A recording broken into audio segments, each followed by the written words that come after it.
नमस्कार, स्वागत है आप सभी का हिमाचल प्रदेश की खबरों में। मैं आपके साथ निकिता कश्यप। बुलेटिन की शुरुआत करते हैं। मुख्यमंत्री सुखविंदर सिंह सुक्खू ने सदन की कार्रवाई में कहा कि आज ऐतिहासिक दिन है। उन्होंने कहा कि नए सदन में नारी शक्ति वंदन अधिनियम पेश किया गया है और इससे महिलाओं को और ताकत मिलेगी। उन्होंने कहा कि यूपीए 2 सरकार में चेयरपर्सन सोनिया गांधी ने इसे राज्यसभा में पारित कर दिया था, लेकिन लोकसभा में पेश नहीं हो पाया और आज नई संसद में केंद्र की मोदी सरकार ने महिला आरक्षण बिल पेश किया है, जो कि महिला सशक्तिकरण का एक बड़ा उदाहरण है। उन्होंने कहा कि कांग्रेस महिलाओं का सम्मान करती है और उन्हें उम्मीद है कि 2024 के लोकसभा चुनाव और आने वाले विधानसभा चुनावों में ही यह आरक्षण लागू हो जाएगा।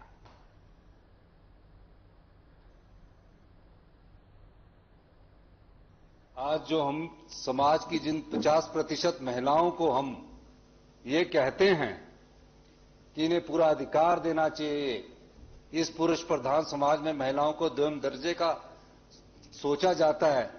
आज हम सब लोगों के लिए बड़ी खुशी की बात है कि हिंदुस्तान की नारी शक्ति को जो ताकत आज इस बिल के माध्यम से नई पार्लियामेंट में पहला बिल प्रस्तुत करके मिलेगी, उसका कोई दूसरा उदाहरण नहीं मिलता। हम 68 लोग यहां बैठे हैं। हमारी बहन रीना कश्यप जी यहां हमारी एक मात्र महिला बैठी है और हमने ही 1971 में जो हिमाचल प्रदेश का एक्ट था, जिसमें लैंड सीलिंग एक्ट था, महिलाओं को राइट नहीं था, हमारे बेटियों को राइट नहीं था, हमने उनको इस असेंबली में हमारे सरकार ने उनको राइट भी दिया। अच्छी बात यह है कि अब ताकत महिलाओं के हाथ में आएगी, बेटियों के हाथ में आएगी, सभी लोगों के हाथ में आएगी। हम में से कुछ लोग यहां रहेंगे, बाकी सीट कुछ लोग बेटियां आएंगी, महिलाएं और बेटियां हमारी आएगी।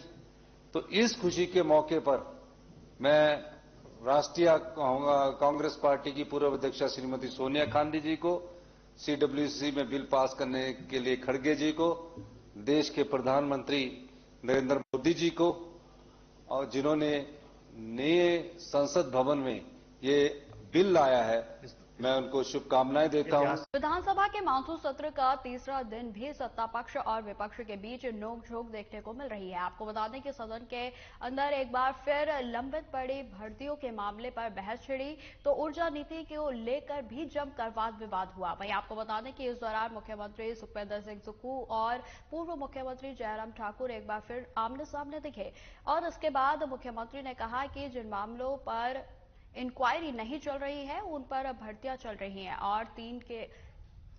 और इसके अलावा मुख्यमंत्री ने ऊर्जा नीति को लेकर भी पूर्व सरकार पर हमला किया।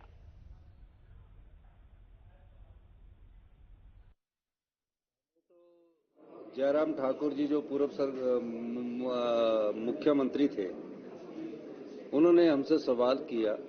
सवाल था रोजगार देने से संबंधित, लेकिन वो अधीनस्थ सेवा चयन बोर्ड के सवाल पर आ गए और हमने बताया कि अधीनस्थ सेवा चयन बोर्ड पर जो भ्रष्टाचार हुआ है, किस प्रकार पेपरों को बेचा गया, उसके बारे में हमने पूरा विस्तृत जानकारी आज सदन में रखी। तकरीबन 339 के करीब जिनमें कोई रिजल्ट को हमने डिक्लेयर कर दिया है और बाकी वेटनरी फार्मेसी है और जो 3 है वो लोक सेवा आयोग के पास उसकी डॉक्यूमेंटेशंस की वेरिफिकेशन हो रही है।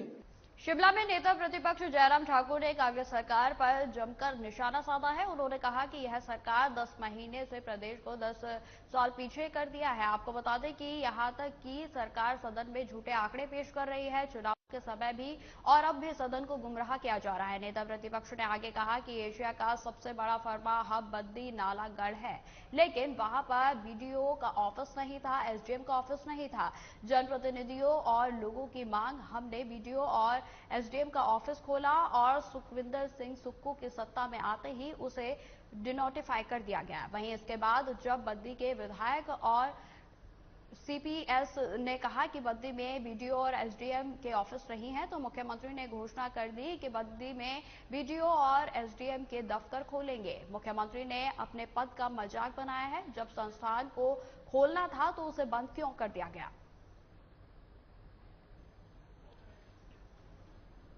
विपक्ष लगातार सहयोग कर रहा है जहां तक आपदा की बात है, उसमें सहयोग देने के लिए विपक्ष ने पूरा सहयोग दिया है। चाहे वो केंद्र के नेतृत्व के साथ बात करने की बात थी, चाहे वो प्रदेश सरकार को सहयोग देने की बात थी। सब जगह बात की है, सब जगह सहयोग दिया है। लेकिन इस प्रकार से जिस प्रकार चालाकी करके कांग्रेस सरकार कोशिश कर रही है कि इस आपदा में जो नुकसान हुआ है हम तो नहीं कर पाएंगे, तो इसलिए इसका ठिकरा केंद्र सरकार के सिर फोड़ा जाए, इस बात की भी इजाजत नहीं दी जाएगी। जो प्रदेश सरकार के जो काम करने के हैं वो करें। और ऐसे में हम बार बार कह रहे हैं, सड़कें टूटी हैं, पानी की स्कीमें टूटी हैं, अभी तक जिंदगी सारी अस्त व्यस्त पड़ी है, उसको पटरी पर लाने के लिए युद्ध स्तर पर काम होना चाहिए। लेकिन यहां उससे ज्यादा राजनीति पर जोर दिया जा रहा है, और जो बहुत दुर्भाग्यपूर्ण है। हिमाचल प्रदेश में कानून व्यवस्था और सरकारी संस्थानों को बंद करने के विरोध में अब 25 सितंबर को प्रदेश भाजपा के द्वारा विधानसभा का घेराव किया जाएगा। तो वहीं इस दौरान कांग्रेस सरकार से 10 गारंटी को लेकर भी सवाल पूछे जाएंगे। आपको बता दें कि भाजपा के सह मीडिया प्रभारी अमित सूद ने बताया कि कांग्रेस सरकार ने सत्ता में आते ही अब भाई भतीजावाद को बढ़ावा देना शुरू कर दिया है, तो वहीं महिलाओं की सुरक्षा भी आज खतरे में पड़ गई है। और इसके साथ ही अमित सूद ने यह भी कहा कि कांग्रेस सरकार प्रदेश में अपने 10 महीने पूरे कर चुकी है, लेकिन तब से लेकर अब तक वह 1000 से अधिक सरकारी संस्थान बंद कर चुकी है और इसका जवाब आज तक वह जनता को नहीं दे पाए हैं कि आखिर किन कारणों के चलते यह संस्थान बंद करने पड़े। की सरकार बनी है, ये हम ये कह सकते हैं कि कांग्रेस की सरकार बनी ही झूठ फरेब पे है। पहले दिन से गारंटियों के नाम पे जो धोखा शुरू हुआ है, और आपने देखा होगा कि मुख्यमंत्री के विधानसभा क्षेत्र में महिलाएं भी सुरक्षित नहीं है। अभी आपने एक वीडियो भी सोशल मीडिया पे वायरल हुआ। तो इन सब चीजों को लेके, 10 गारंटियों को लेके, महिलाओं की सुरक्षा को लेके और भी कई ऐसी सवाल जो हैं वो उस दिन 25 तारीख को विधानसभा घेराव के दिन पूछे जाएंगे। कोरोना काल में विभिन्न विभागों में रखे आउटसोर्स कर्मियों ने सुकून सरकार से नौकरी से ना निकालने की गारंटी मांगी है। कोरोना काल के दौरान काम पर रखे गए इन कर्मियों का कार्यकाल 30 सितंबर को बढ़ाया गया था, लेकिन सरकार की ओर से अब इन्हें टर्मिनेशन ऑर्डर भी जारी कर दिए गए हैं और जिसके बाद अब ये कर्मी विधानसभा के बाहर प्रदर्शन करने पहुंचे हैं। वहीं आपको बता दें कि कोरोना वॉरियर्स यूनियन की अध्यक्ष अनीता शर्मा ने बताया कि कोविड वॉरियर ने जान जोखिम में डालकर सेवाएं दी हैं। कहा कि सरकार को उनके बारे में सोचना चाहिए। पहले भी मुख्यमंत्री को मांग पत्र दिया था, लेकिन उनकी नौकरी खतरे में है। सरकार की तरफ से अगर उनसे बात कर लिखित में सेवा विस्तार नहीं दिया जाता है, तब तक धरने पर बैठे रहेंगे। उन्होंने यह भी कहा कि कोरोना वॉरियर कोरोना काल के दौरान बेगानों की लाशों को भी कंधा उनके द्वारा दिया गया और आज सरकार हमारी ही सुध नहीं ले रही है। तो हम वो कर्मचारी है जो उस समय में विभिन्न अस्पतालों में अलग अलग पोस्टों पर तैनात किए गए थे। तो सर, ऐसी वैश्विक महामारी जो है पूरे विश्व भर में आई थी, जब अपने परिवार का सदस्य अपने परिवार के सदस्य से दूर भागता था, तो हम वो जो सड़कों पर बैठे ऐसे कर्मचारी हैं जिन्होंने जो है उन्हें सहारा दे करके उनको एक विश्वास और हौसला दिया जीने का। और आज बहुत से ऐसे लोग हैं जो अपने घरों में सुरक्षित जीवन व्यतीत कर रहे हैं। तो आज जो है सर, हम लोग अपनी जॉब को बचाने के लिए जो है सड़कों पर उतरे हैं।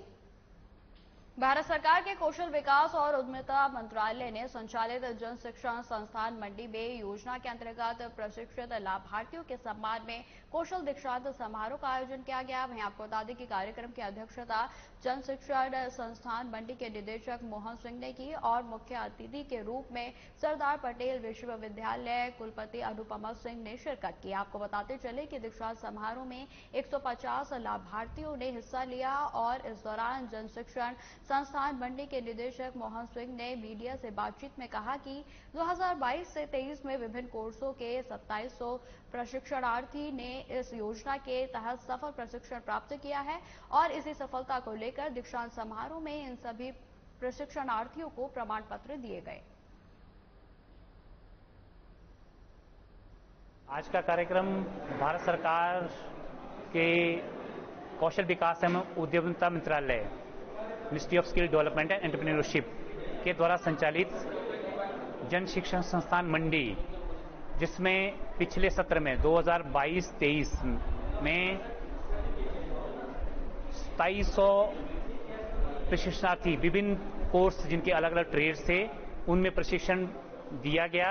सफलतापूर्वक उन्होंने प्रशिक्षण प्राप्त किया और आज का अवसर उन सभी ट्रेनीज को जिन्होंने प्रशिक्षण प्राप्त किया मंडी जिला के विभिन्न स्थानों पर उनको उन प्रमाण पत्र वितरित करने का आज ये कार्यक्रम यहाँ पे आयोजित किया गया था। बहुत हर्ष का विषय है कि आज मुझे कौशल संस्थान के दीक्षांत समारोह का हिस्सा बनने का मौका मिला और आज बल्कि उस उपलक्ष्य पे जब कैबिनेट के द्वारा महिला आरक्षण बिल पास किया गया है तो यहाँ पर भी मैं देख रही थी महिलाएं 90% से ज़्यादा थी, उनकी भागीदारी मैं यहाँ देख रही थी।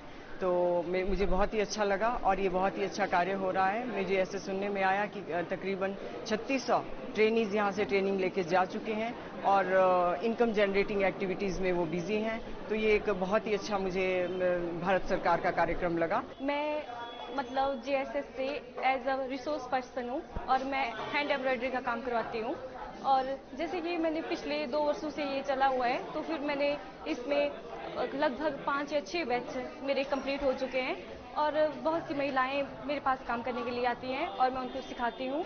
जैसे मैं आपको बता सकती हूँ कि ये जो भी काम किया है और मैं सरकार का धन्यवाद करना चाहती हूँ कि हमारे लिए, हमारी महिलाओं के लिए, गांव की महिलाओं के लिए ये इतना अच्छा प्रोग्राम या जो भी संस्था चलाई है। सोलन में रेलवे का ट्रायल खत्म हुआ और विश्व धरोहर कालका शिमला रेलवे ट्रैक पर 20 सितंबर से 2 स्पेशल ट्रेनें कालका से सोलन तक चलनी शुरू हो चुकी है और इससे पहले कालका से कोटी तक ट्रेन चल रही थी, लेकिन अब 70 दिन बाद यात्रियों को लेकर ट्रेनें हिमाचल की ओर जाएंगी। वहीं आपको बता दें कि उम्मीद है कि जल्द ही शिमला ट्रैक भी बहाल हो जाएगा। दरअसल मालगाड़ी के सफल ट्रायल के बाद बोर्ड ने ट्रेनों को चलाने का फैसला लिया है।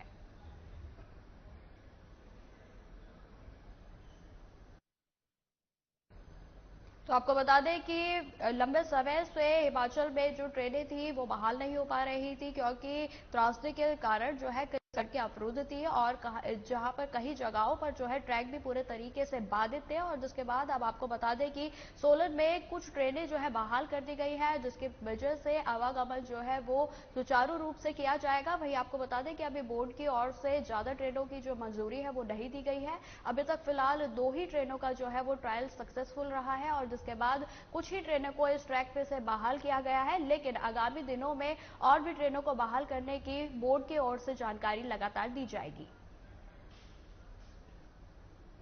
धर्मशाला में विश्व कप के मैचों की मेजबानी को लेकर HPCA स्टेडियम अपनी तैयारियों को अंतिम रूप दे रहा है और इस बार भारत को 1 दिवसीय विश्व कप मैचों में मेजबानी का मौका मिला है। आपको बता दें कि 22 अक्टूबर को भारत और न्यूजीलैंड की टीमों की HPCA के मैदान में भिड़ंत होगी और BCCI के सचिव जय साहा ने अभी हाल ही में HPCA का दौरा किया है। वही आपको बता दें कि तैयारियों का जायजा ले लिया गया है और HPCA पूर्ण रूप से तैयार है। इसके अलावा HPCA की आउटफील्ड भी तैयार है, लेकिन इसी बीच कई खबरें सामने निकल कर आ रही है जो कि HPCA की तैयारियों पर सवाल उठा रही है और जिसको लेकर जानकारी देते हुए HPCA के संयुक्त सचिव विशाल शर्मा ने बताया कि धर्मशाला क्रिकेट स्टेडियम हर तरह से अपनी तैयारियों को लेकर पूरे तरीके से तैयार है।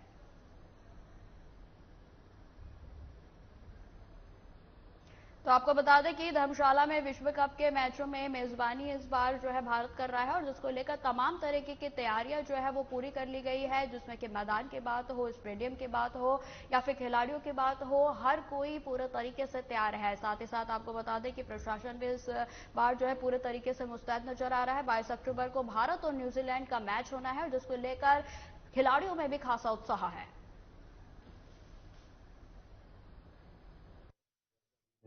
पिछले हफ्ते ही धर्मशाला स्टेडियम का जो दौरा करा था तो उन्होंने काफ़ी समय बिताकर यहाँ हर चीज़ का, हर पहलू पे ध्यान रख के हर चीज़ का गहन वो करा और इस दौरे से वो बिल्कुल स्पष्ट संतुष्ट दिखे हैं कि जो धर्मशाला मैदान है वो वर्ल्ड कप की मेजबानी के लिए तैयार है। देखिए, हमारी सारी जो तैयारियां हैं मुकम्मल, हम इस माह के अंत तक हम सब कुछ मुकम्मल कर लेंगे। इसमें कोई ऐसा वो नहीं है। अब कोई भी बड़ा इवेंट होता है उससे पहले तो छोटी मोटी चीजें हर उस पे चलती हैं, तो वो चली हुई हैं, वो इस माह के अंत तक हम मुकम्मल कर लेंगे। फिलहाल इस बुलेटिन में इतना ही। खबरों की और भी जानकारी के लिए बने रहें हमारे साथ। नमस्कार।